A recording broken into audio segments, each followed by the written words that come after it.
Warahmatullahi wabarakatuh. Di sini kita akan membahas bahas podcast ya, podcast ya. Temanya tentang masalah sosial dalam industri. Sebelumnya perkenalan dulu Mas Rizal. Ya, Nama perkenalkan, lengkap sama Nini. nama saya Ahmad Muzamil, NIM 72. Oke, Nini 72. Saya cuma partner saja. Ada beberapa pertanyaan yang Mas Rizal ya. Kita sesuaikan sama durasinya. Kalau memang durasinya masih ada, kita lanjut sampai selesai gitu ya. Ya, Dari pertanyaan pertama ini Mas Rizal. Apa saja masalah sosial yang paling mendesak dalam industri saat ini dan apa alasannya? Apa mengapa? Oh, berarti ini tema tentang mengidentifikasi masalah sosial dalam industri ya. iya. Oke. Jawaban yang pertama apa, Mas? Yang Menurut sampean pertama, Mas. ketidaksetaraan upah dan kesenjangan ekonomi. Kayak apa antara laki-laki dan perempuan itu kayak upahnya kayak apa? Beda, Oh, nggak nggak setara ya. Ya, Selalu perempuan itu daripada lebih lebih tulen dan lebih ya, latih kerjanya gitu. Jadi perbedaan pendapatannya itu selisih gitu ya. Oke, selanjutnya ya Mas ya. ya. Bagaimana globalisasi telah mempengaruhi kondisi kerja dan hak-hak pekerja di berbagai negara. Yang pertama, persaingan upah yang mendorong race to the bottom. Oh, rescue the bottom. Ya, Rescue the bottom. Itu kayak apa itu Mas? Tahu? Rescue the bottom itu. Kalau dari gambaranku itu rescue the bottom mirip dengan penurunan nilai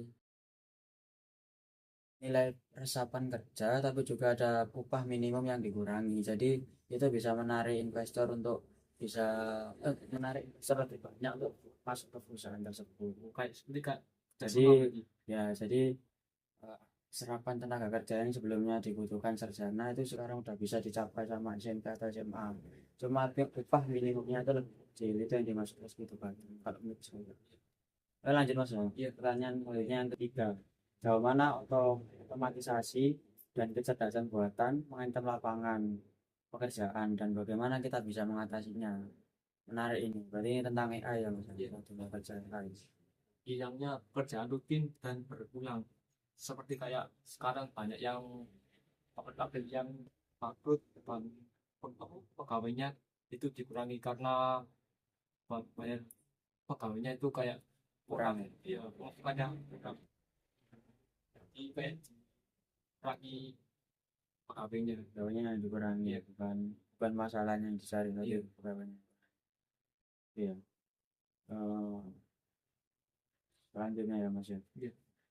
Oh, belum Mas. Untuk mengatasinya ini gimana ini menurut sampean? Kayak apa yang harus dipunya skill basic apa gitu yang harus dipunya itu saya kasih saya kasih contoh ya mas kayak sekarang kan zamannya udah bukan skill basic lagi ya harus lebih di atas dari skill basic contohnya kalau orang bisa nyuper mobil ya saya paham semua orang pasti bisa nyuper mobil tapi nggak semua orang yang bisa nyuper itu paham tentang otomotif dan sebagainya jadi ya itu yang harus ditingkatkan untuk pengadaptasinya ini selanjutnya ya mas ya pertanyaan yang keempat ini apa dampak PIB ekonomi terhadap keamanan kerja dan kesejahteraan pekerja.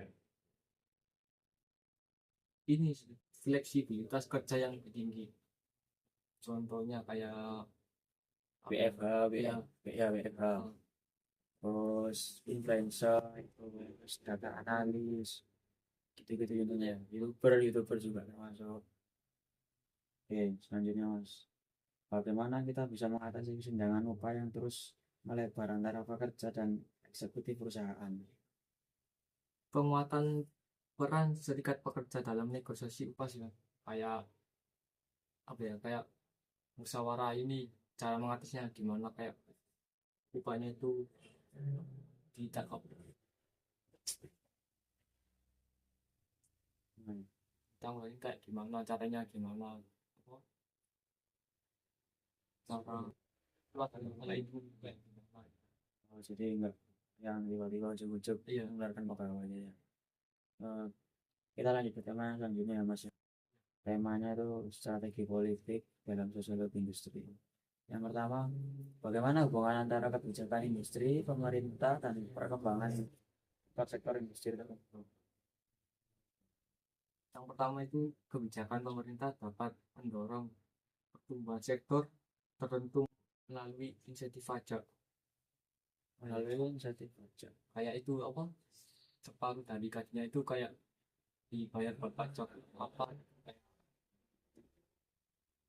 Oh iya iya iya, jadi ada sebagian besar gaji itu kena, kalau Kayak dulu potong. itu PPH, ya kena PPH, Ya.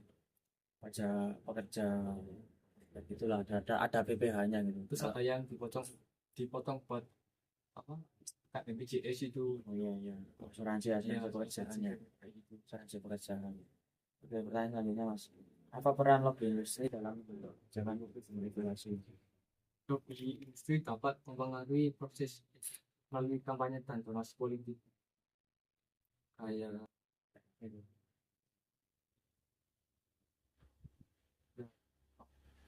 sama-sama. Terus gimana lanjut mas? Bagaimana dinamika kekuasaan antara serikat pekerja, manajemen, dan pemerintah mempengaruhi kondisi kerja? Negosiasi kolektif mempengaruhi kayak antara pekerja, manajemen dan pemerintah itu kayak sama-sama menanggulangi. Caranya ini kekuasaan antara serikat itu kayak cara keluar dari masalah itu. Oke, selanjutnya mas, sejauh mana globalisasi telah mengubah strategi politik dalam industri nasional? Meningkatnya tekanan untuk deregulasi dan fleksibilitas pasar tenaga kerja. Kan sekarang kan banyak yang dari luar negeri masuk ke sini kayak apa? Pasarnya kayak baju-baju, terus yang di dalam negeri kayak kurang bersaing dengan Oh ya, dengan yang luar ya, padahal masyarakat juga anggapnya produk luar itu lebih lebih ada kelasnya dibanding ya, produk lokal gitu. Oke, selanjutnya mas, yang terakhir, dampak kebijakan perdagangan internasional terhadap industri domestik. itu yang pertama. Perjanjian perdagangan bebas dapat membuka pasar baru, namun juga meningkatkan kompetisi. Itu kayak saling apa ya,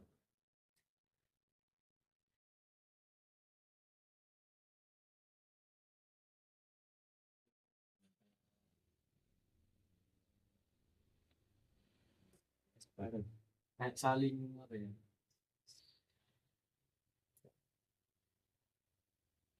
bekerja dengan baik dan tidak ada kayak